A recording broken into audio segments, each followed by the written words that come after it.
Hello வணக்கங்க. இன்றைக்கி நம்ம பார்க்க போகிறது பரங்கிக்காய் பால் கறி. பரங்கிக்காய் பால் கறிக்கு தேவையான பொருள் பரங்கிக்காய். நான் அதை தோல் சீவி அரிஞ்சு எடுத்து வச்சுருக்கிறேன். இது ஒரு கீத்து எடுத்துங்க. பாசிப்பருப்பு ஒரு 1/4 டம்ளர் 1/4 கப் எடுத்துங்க. கடுகு உளுத்தம்பருப்பு 1 டீஸ்பூன் எடுத்துங்க. தேங்காய் கொஞ்சமாக 1/4 மூடி திருவி எடுத்து வச்சுங்க. கருவேப்பிலை தேவையான அளவு. வெல்லம் ஒரு சின்ன கட்டி எடுத்து நான் நுணுக்கி வச்சுருக்கேங்க. பால் 1/4 டம்ளர் தேவைப்படும். மிளகாய்த்தூள் 1/2 டீஸ்பூன், மஞ்சள்தூள் 1/4 டீஸ்பூன், உப்பு தேவையான அளவு, எண்ணெய் தேவையான அளவு. ஒரு வானலியில் தண்ணி ஊற்றி வச்சுருக்கோங்க. தண்ணி கொதிச்சோடனே நம்ம இதில் பாசிப்பருப்பு போட்டிருக்கோம். ஸோ பாசிப்பருப்பு கொஞ்சம் வெந்ததுக்கப்புறமா நம்ம அரிஞ்சு வச்சுருக்க பரங்கிக்காயை இதில் சேர்க்க போகிறோம். பாசிப்பருப்பு நல்லா மலர்ந்து இந்த மாதிரி வந்துருக்கணுங்க. ஸோ மலர்ந்து வந்தோடனே நம்ம இதில் தண்ணி நீங்கள் நிறையா வச்சுட்டிங்கன்னா இருத்துடுங்க.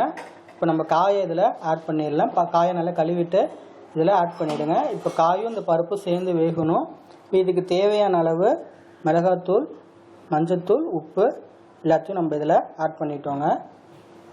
ஸோ இது நல்லா வேகட்டும். கொஞ்சம் காய் நல்லா வெந்துடுச்சுங்க. இப்போ நம்ம இதில் தேங்காவை ஆட் பண்ணிடலாம்.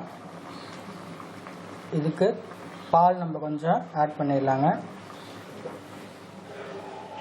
இது இந்த கூட்டுக்கு ரிச்னஸ் தரதே இந்த பால், இந்த கொஞ்சமாக நம்ம வெல்லம் சேர்க்கறது தான்.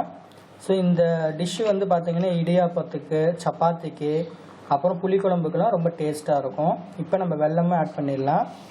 ஸோ இதெல்லாம் சேர்ந்து ஒரு 2 நிமிஷம் நல்லா கொதிக்கணுங்க. ஒரு தாளிக்கிற கரண்டி அடுப்பில் வச்சு எண்ணெய் விட்டுருக்கோங்க. எண்ணெய் காய்ச்சோன்னே அதில் கடுகு உளுத்தம்பருப்பையும் தாளிச்சிடணும். இது நல்லா வெடித்தோடனே நம்ம கருவேப்பிலை இதில் ஆட் பண்ணிவிட்டு அந்த கூட்டில் நம்ம சேர்த்துற வேண்டியது. இப்போ நமக்கு பரங்கிக்காய் பால் கறி தயாராகிடுச்சுங்க. பரங்கிக்காய் பால் கறி தயாராகிடுச்சுங்க.